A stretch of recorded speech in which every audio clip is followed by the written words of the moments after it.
Hey. I mean, you're as tall as I am. That's not that tall. Speaking of which, I go by low-hanging fruit because I'm short, I'm gay, and I make jokes. Speaking of being gay, the New York City gays are under attack.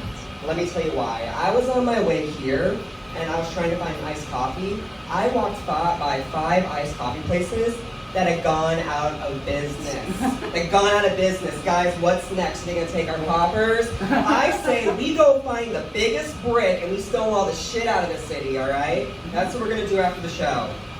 Oh my gosh, guys. Actually, about 2 weekends ago, I met the hottest guy at a club. I'm so glad clubs are open. And at the end of the night, he said, hey, do you want to come back to my apartment? And I was like, I don't have self-respect, never have, so sure. So we get back to his apartment complex. We walk up to the door. He's like, shit, I forgot my keys. So he uses a credit card to get the car with the door open, as one does. And we get inside. We're having a fantastic time. We're in the middle of sex. And this is a true story. I hear the apartment door open and someone scream, who's in my apartment? Yeah. This man that I met at the club was so horny that he broke into an apartment so he could have sex with me. Isn't that romantic? That is the most romantic thing anyone's ever done for me. It was actually pretty scary. The guy whose apartment it was walked into the bedroom, looked at the bed. This is my favorite part. He looked at the bed and screamed, and I had just cleaned the sheets too. That's your number one concern? Not that I could have been a robber or a murderer, but that you have to do laundry again? It was crazy. We got away scot-free though, it was fine. But the next day I got my comeuppance because my foot hurt like a bitch. I apparently hurt it when dancing at the club. So I went to the foot doctor, and the foot doctor felt around on my foot, and he was like, did your foot get run over by a car? Do you know what this means? It means that I dance so aggressively, it is the equivalent of getting hit by a car. When I twerk, it causes a Category 9 earthquake. When I grind up on somebody, it causes so much heat that California is now on fire. No. Boom.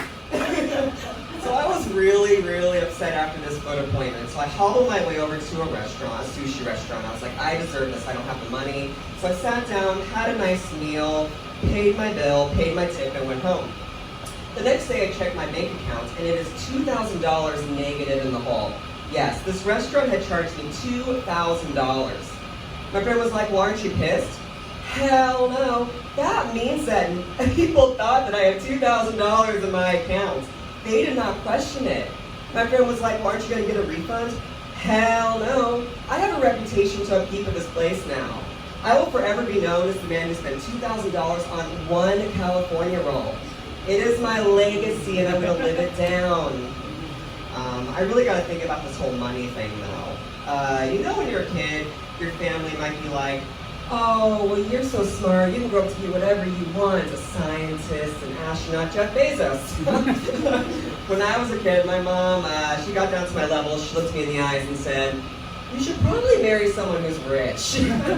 And she's not wrong, I fully plan on doing this. I do. I just have to find myself a rich guy and convince him to, propose to me. It shouldn't be too hard.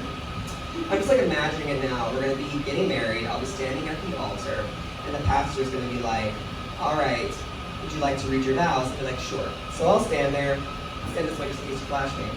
And then I'm going to pull out my vows and be handwritten, and I'll be like, I love you so much, insert name here. You are fantastic. I remember the first time that I saw you standing there across the room at the Chase Bank ATM, and I wanted to say hi, but I was way too nervous and I couldn't do it.